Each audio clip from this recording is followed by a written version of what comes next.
I almost quit. I'm a country boy. I'm from West Virginia. I don't know nothing about this big time stuff. I never even asked to be big. I wanted to be effective, not famous. Famous is the consequences of being effective. I didn't know nothing about being famous and I didn't like it. And so there I was. And when you first knew, everybody attacks you first and figures you out later. And the first time I was in the Washington Post, the article was so vicious it made me nauseous. I was so shocked that you could say that stuff about somebody you didn't even know based on assumptions and a little bit of this and a little bit of that. They piece it all together and you don't get to say anything back. So I decided I don't want this. I was preaching for Pastor Bishop Donnie Mears, and nobody knew it because preachers can override their feelings and function. I preached, the place was on fire, but inside I want to quit. I told God, I'm through with this. I'm not going through this. I don't need this. I don't need that. I'm a guy who likes to go get his own chicken wings. I don't have to have all of that stuff to be happy.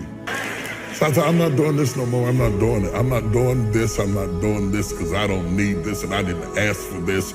I'm only doing this because of what happened in my life, of the circumstances that happened in my life. He put me on stage. I didn't ask for it.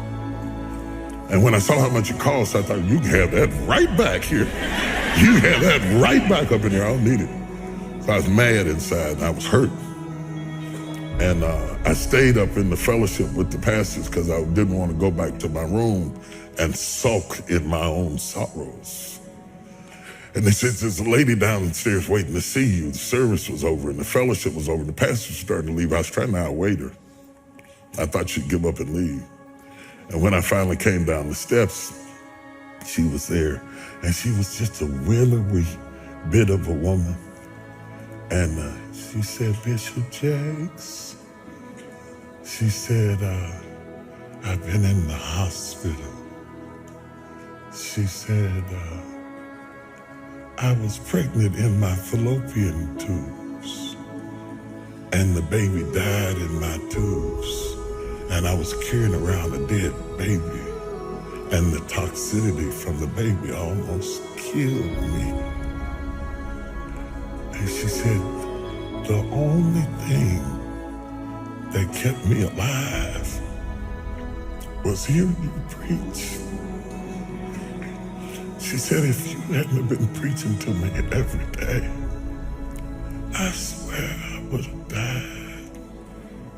And then she looked at me and she said, it's for us. It's not for them.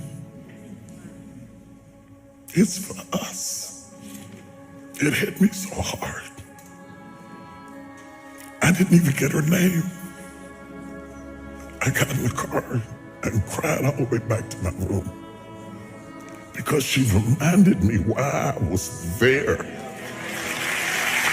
Last week when I text you, I was up in Baltimore in DC and I was doing a book signing.